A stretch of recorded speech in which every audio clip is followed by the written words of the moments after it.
Like, I really think to do this work, you really have to understand, one, the dynamics of a high conflict divorce or custody dispute, two, the expectations and the legal expectations and the expectations of a judge or a courtroom, and how the parties treat the whole thing. If you don't understand all the intricacies of that, this is not normal therapy. I joke with colleagues who want to learn from me, like, how to do this type of therapy. This is family therapy on steroids, and you have to understand court dynamics to know how to navigate the system a little bit, so you can do your therapy within, protected room.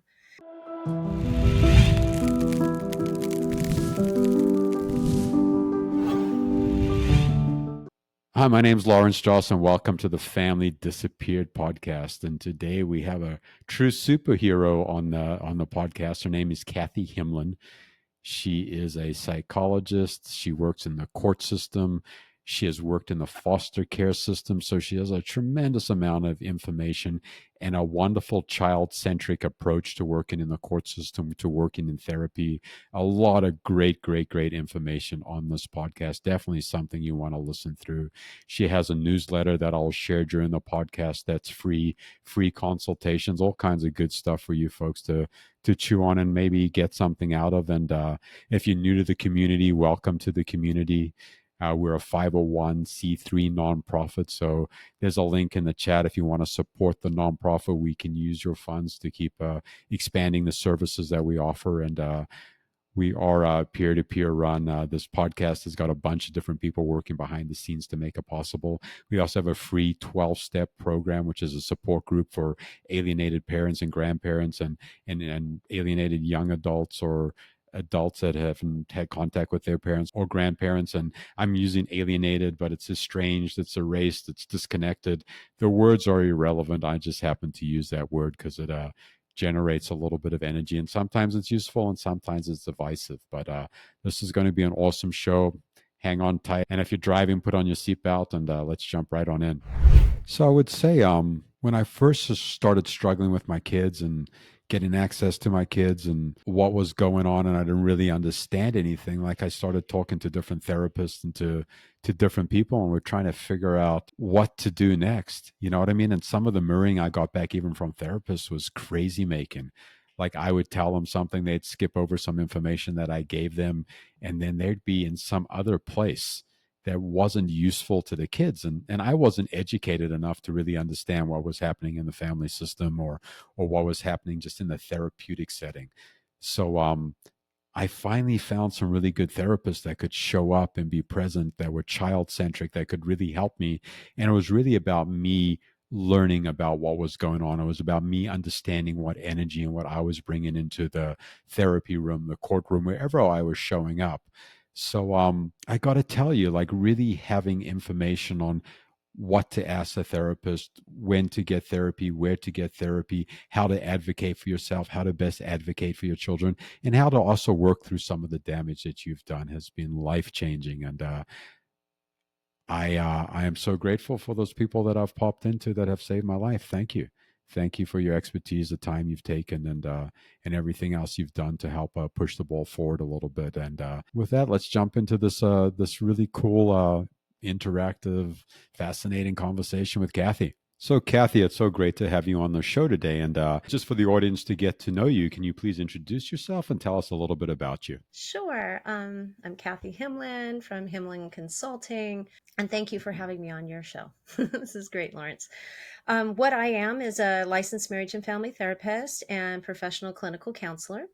And I specialize in working with families who have children who reject one parent, usually in high conflict divorce or custody disputes. And I've been doing a lot of work with these families for over a decade. And I've developed a modality of how to help um, these families reconnect with each other, or the children and the parents reconnect, and supporting the parents in how to reach their children in a way that the children may receive them better.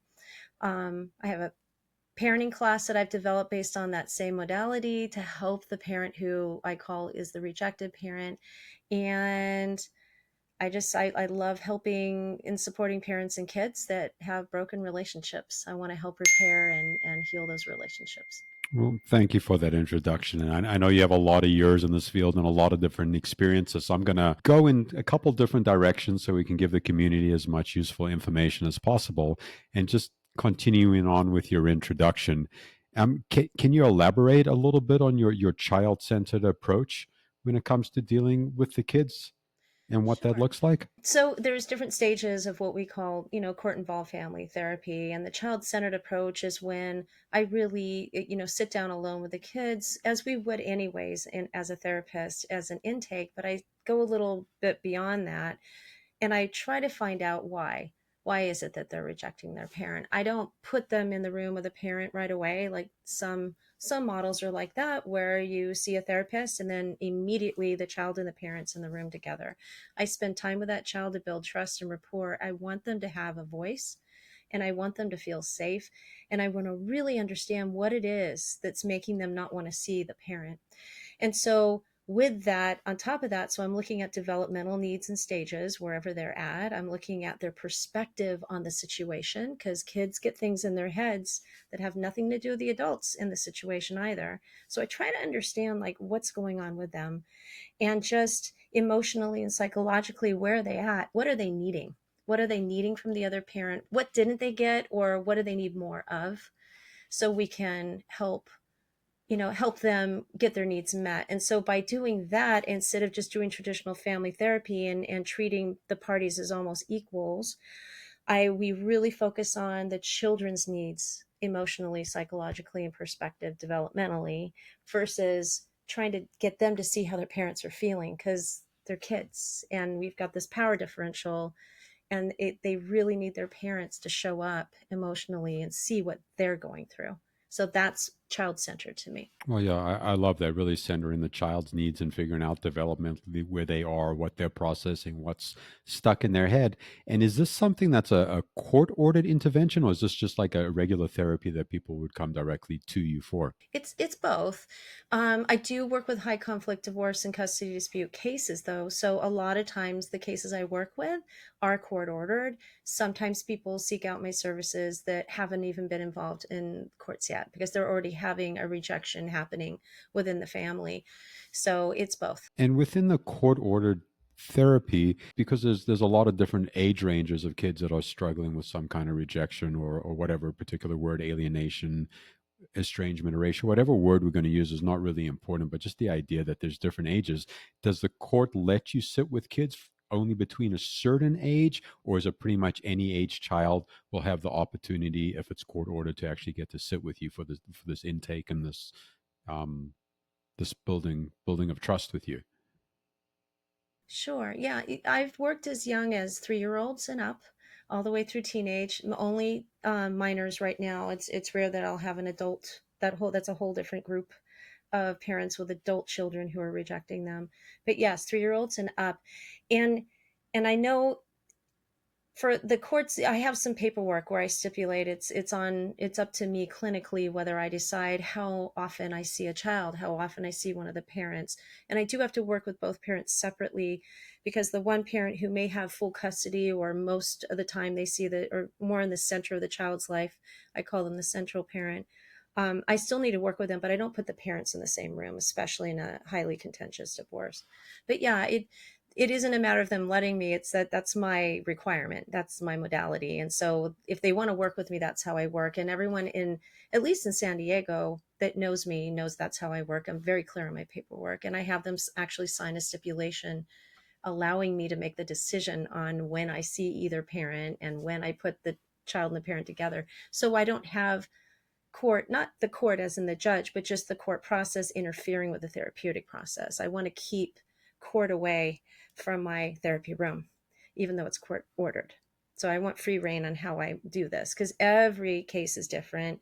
It's so complex. It's not black and white at all. It's not simple. There's no simple answers to these things. And it takes a lot of time for me to like untangle and tease out what the real problem is. Because sometimes I get told one thing in the beginning and other things come up later. Yeah, and I love that you're very explicit and very clear about your paperwork and keeping the court out of the therapy room. That sounds really, really useful. And I see a lot of times where therapists don't necessarily have those boundaries or those explicit frameworks of what they're working with, which tends to create more harm than good sometimes, bringing the therapist into a situation like that. Do you see that happening often? I hear stories because sometimes I'm not the first court involved family therapist to be involved with a family, like they've been to a few other people.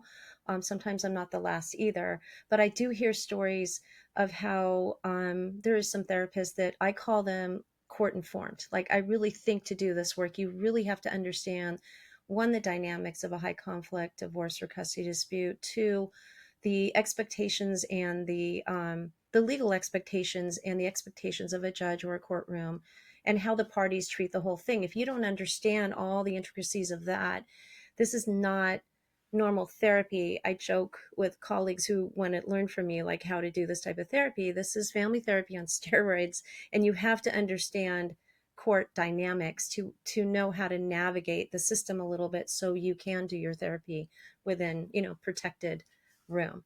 So yeah, I do have really clear boundaries, and sometimes I'm even ordered to do things that's unethical, and I have to say no, because and I did in one case where I said, I apologize, Your Honor, however, I have to answer to the state board of the Board of Behavioral Sciences, not this courtroom. They hold jurisdiction over my license, and this, what you're asking me to do, I can't do. So you have to be really clear on your ethics and boundaries, and where family law ends and where your licensing, intersects with that. It's just two different laws.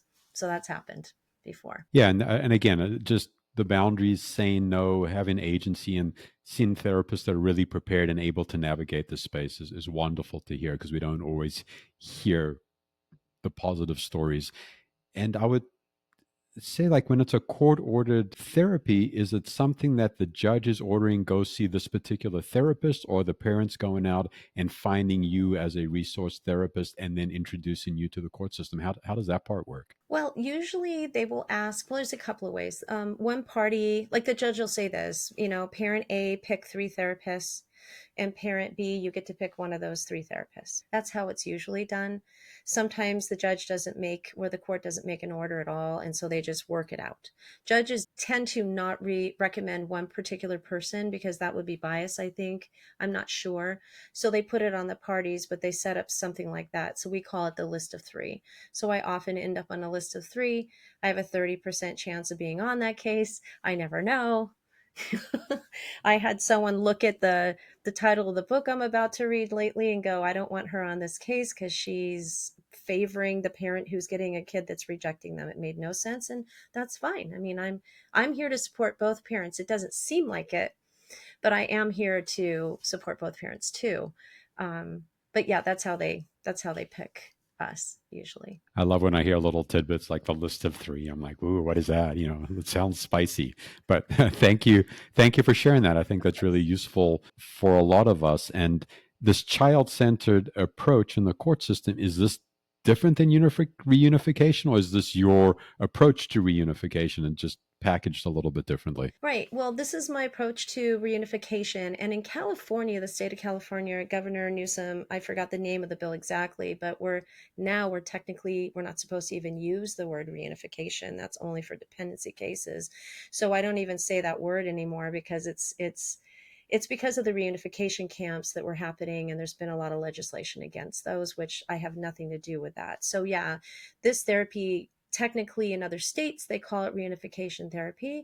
That's why I say now in our county we say conjoint therapy, and now we're even getting rid of that word. I think I heard in a meeting a couple of months ago with some judges. So what we're doing is, or what I'm doing, I don't know what everyone else is doing, is I'm calling it court involved family therapy because that's a safe word. That's all it is. I'm just here to help repair family relationships. I'm not here to force anyone to do anything. I can't force anyone to do anything anyways, even if I wanted to. So I'm here to do therapy, not cause harm, because I don't want to be associated with that camp. And that's a whole different camp. And there's a lot of people against the work that's being done in what's called reunification therapy. So I'm over here, child-centered, just helping out, supporting everybody if I can. I love to hear that, because there's a lot of people in our community that have tried reunification and just pulling their hair out in frustration and not going anywhere, and really, really painful process for all stakeholders, not just for one particular parent or just their kids. Like, it just seems like a crazy making situation where the court's so involved and nothing necessarily moves in a useful direction. So I love that there's this other approach that's child centered. And he also brought up the idea of Newsom's new law. And, like, there's like rumors or misinformation going around that reunification is gone. You can never have this kind of therapy with your kids. And you're saying, no, that was just not a useful word. There was camps, there was some stuff going on that wasn't necessarily in the best interest of the children. And that's why the law was changed. But there's still these modalities available that are child centered to help people through the court process. Sure. And, if they want, they separate and label it for dependency court, which is where foster kids are. They can do that. I have the scope to be able to work with families that have kids in foster care as well. And we can call that reunification therapy. But I guess they've drawn a line. And either way you slice it, for me, I handle the cases the same. It's just a label in my mind. I don't, but it's the forcing thing that's gotten attached to the word reunification that's made it a negative thing, because has been some situations where kids have been pulled from their beds in the middle of the night and forced to go to these camps. And it's not a healthy thing to do, in my opinion. So, and I'm not a part of that group. But when you look on social media, and I've jumped on and looked at a few things, and they'll say, if you're doing reunification therapy, and then they associate it, there's a lot of misunderstanding around that word. They'll associate it with that kind of thing. And I've never been doing that kind of thing. So I've always been doing what I do right now, even though we technically called it reunification therapy for a little bit. Yeah. Oh, I love that. And I think it's so incredibly useful. And so many people get attached to a word, whether it's reunification, parental alienation, whatever the word is. And the word is not important. It's the work that we're doing to help support families and help support children. And I really want to stress that to anyone out there that's listening to the podcast, or maybe the first time. This is about getting healthy. This is about changing the course of our lives and supporting our kids. And before we started the interview, you mentioned to me that you don't use the word parental alienation in court because it has stigma and different stuff around that. Can you just talk to that for a couple minutes? Because a lot of parents get frustrated when they go in because they think, I got this word. This is it. This is the golden egg or whatever it is, and this is going to change the course of court. But it's not useful in most cases. And from your experience, can you just talk to that for a couple minutes? Sure. I mean, it's a thing in the literature. It's really a hot topic in social media, from what I can tell. And if I was to go into a courtroom, because I'm considered a professional witness as well, so if I was, or expert witness, if I was to go in on the stand and I use that word, I would probably, my testimony might be thrown out and become um, not credible. So I don't use. There's a lot of what do you call it? There's a lot of conflict in the psychological community around that word too.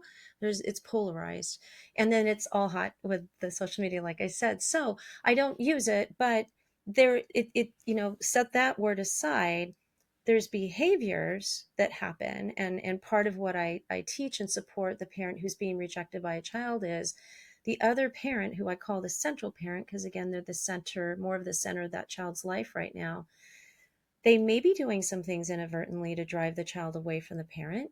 They may be actually saying direct things like, don't see that parent. There could be a bunch of reasons why. And that's one thing I front load in the beginning of a case that I'm working on, or in my parenting class that I work on, because it's not just this evil person who's trying to drive your child away from you. There is so many reasons why a child rejects a parent, and it's sometimes it's just internal to the child and wherever they're at, again, developmentally, and how they view the world. Sometimes it's little things like they overheard a conversation on the phone that central parent didn't mean to happen. It doesn't take much, right? So I think that in all the cases I've seen, to say a derogatory remark about your co-parent, pretty much, I haven't met anybody yet, and maybe there's people out there that have done it, that have been perfectly never thrown the other parent under the bus. Not one.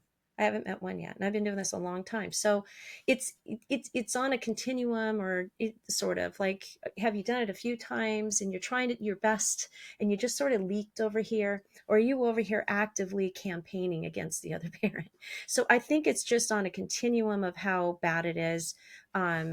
And I just sit back and I wait to see how it's going to play out in a family. I don't make those judgments up front. I hear things and I try to correct parents when they are saying negative things about the other parent in front of me, which is they probably shouldn't be doing that in front of a therapist who could go up on the stand. um, and or they show the kid like court material or read them reports or let them read a court report or some or like court orders or something. Then I'll take my time to try to correct them and try to show them how it's hurting their child to do that. But I don't judge them and pathologize them that they're these bad parental alienating parents that are mentally ill or all the things that get thrown at these parents over here. There's, again, they do some of the things they do for a variety of reasons, like anxiety. They've got past trauma. They're projecting a bunch of stuff on the situation. And just the simple fact that divorce custody disputes is so highly charged and traumatic in and of itself, just being in the family law system is such a trauma for most families and parents, that when you're on edge and your limbic system, as in your lizard brain or your fight or flight reactions to things are going, you're not logical. You're just like up here reacting all the time. So there's so many reasons why this happens over here. And it's just too simple of an explanation to say parental alienation is happening. No, no, there's so much more to it than that.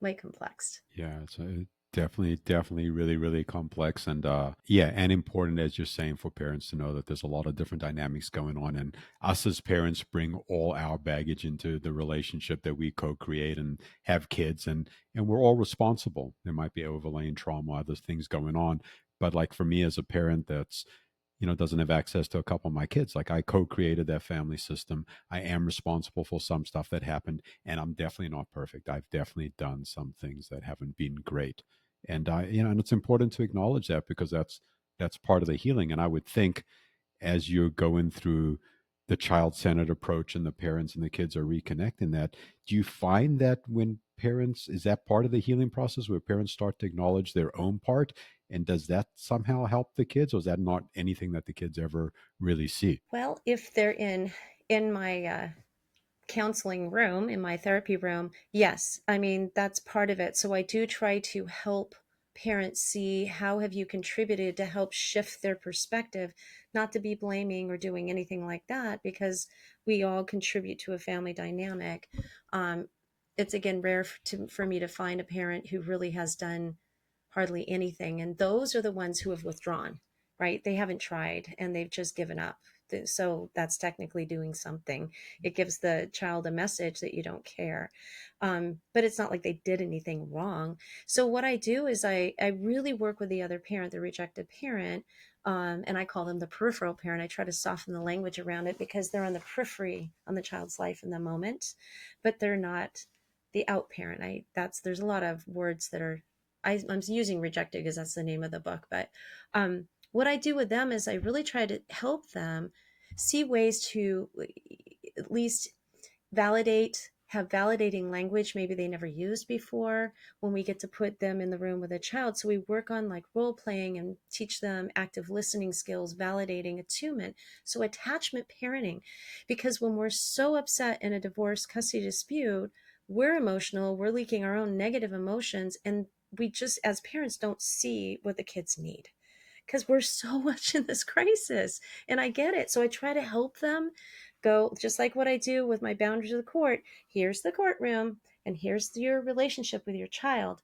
And when you come into this, whoops, sorry, we have to totally be focused on what the child needs. And let's show and talk and say things that'll help that child know that you really get them. You really understand where they're at. And there's it's I was on a case a long time ago, and there was a child that wasn't speaking, and this happens a lot. And we were working with this one parent, or I was working with them to validate, and it's emotion coaching. I can go into that if you want me to. Attachment based emotion coaching. And they had some scripts based on what the child had complained to me about of what they wanted differently, and that's why they weren't seeing the parent. Like if I have a child that gives me things, I've got something to work on. If I got an angry child, I've got something to work on. It's the silent ones that are hard.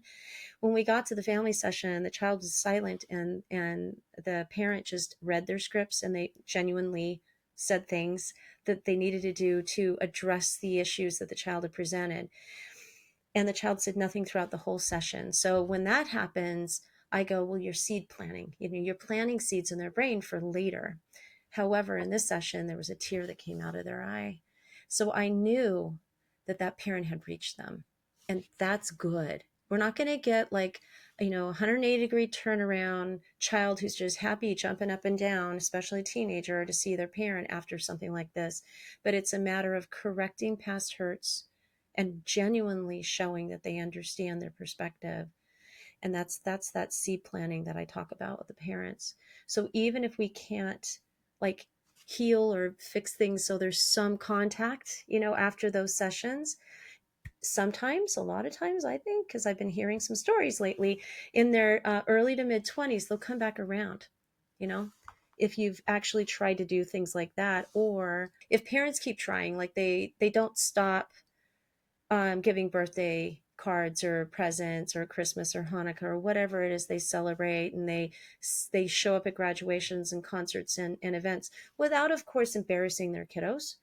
If they just keep doing that to show that they still love them, they still care, but not going up after and saying, "Hey, I'm here," just making, like send a text, send a note, things like that make a big difference.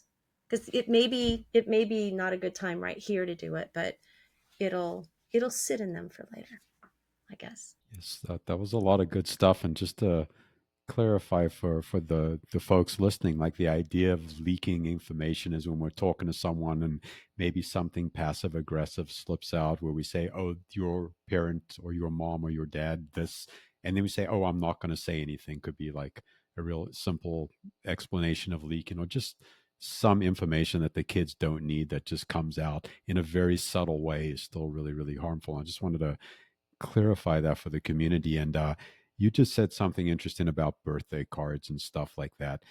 When kids are younger, and when I'm younger, I'm just going to use up until 18. Once they turn 18, after 18, where they start to become young adults and then in their early 20s and stuff like that, do you still suggest to parents, even at that age where their cognition's coming on at 26, 27, like to continue reaching out and continue sending cards? Or is there a time that a parent just steps back and gives them that space in that developmental age range? I haven't given a lot of thought to that, but in my nature, my knee jerk would say, yeah, keep doing it. If I was in that situation myself, I mean, why stop showing your love and care to a kid? You're still giving them space. They're adults. You're not coming over to their house, knocking on their doors and saying, hey, you should be coming and visiting with me or having contact with me. You're not doing that. So I think sending a card and showing that you're still thinking of them, because the thing is that at any point in their life, they could turn around and go, you didn't care because you stopped. And you don't want to give them Hmm. that. That's one Yeah. reason. The bigger reason is continually showing that love and care. And it hurts, right? And when you're rejected, to keep doing that must feel awful, because you're sending a card off into the space, this black hole, and there's no feedback. Or maybe you get a nasty text or email or phone call back, right? So it's, I think you should just keep showing your love to your kids. I think that's the best thing to do. Yeah. Yeah. That's an interesting topic and a hot topic. And yeah, for me personally, I send stuff, and sometimes I just take care of myself and I choose to parent in a different way by being of service and helping other people. So yeah, that's a complex question. I was just curious on your take on it. And you had shared with me that you actually have I think you call it the Rejected Parents newsletter, for folks to learn different things that are going on, best practices, other tips or strategies that you can give folks. Can you talk about that for a couple seconds here? Oh, sure. I started that several months ago.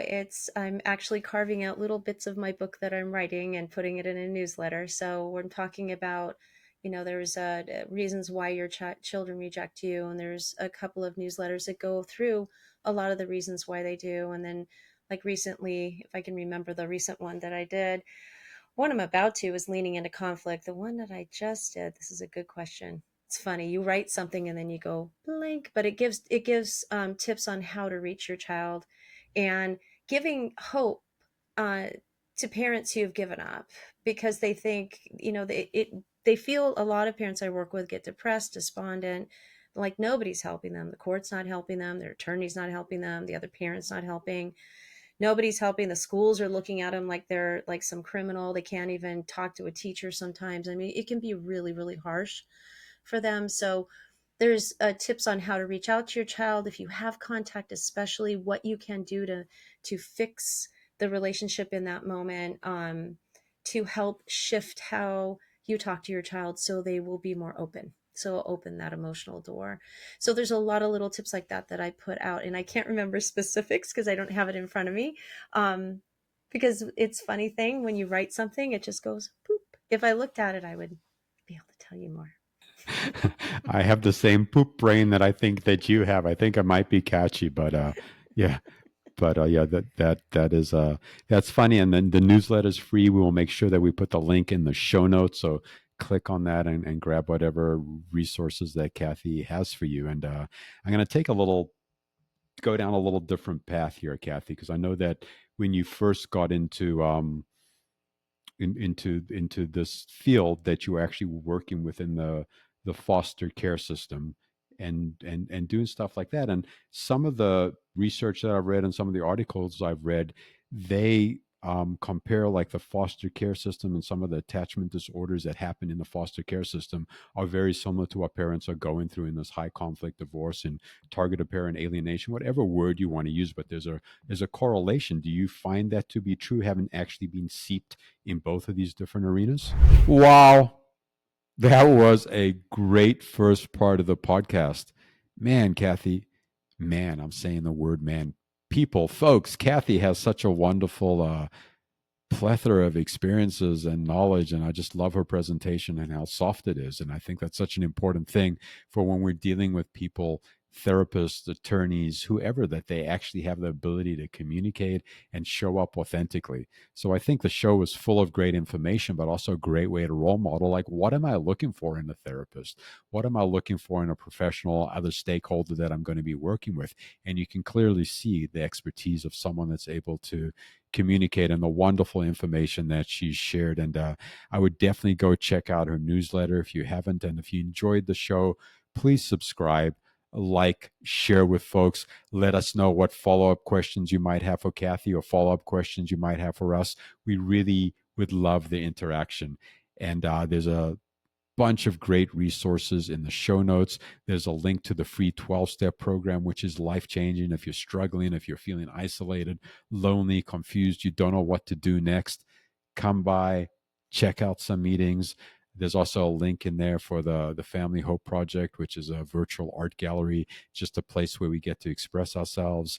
There's our email address, familydisappeared@gmail.com. Let us know what you think, what's going on, any topics you think might be interesting for the show. You might know someone that would be great to be interviewed. Anything that you'd like to do, we'd really appreciate that. And I think I've said everything I'm supposed to say. And if I miss something, you'll get it next time. And in case someone hasn't told you yet today, I love you. I love being part of this community. And if I love you sounds strange and awkward, it is. It's strange and it's awkward and it's beautiful. And I love you, and have a beautiful day. And we'll see you in the neighborhood soon.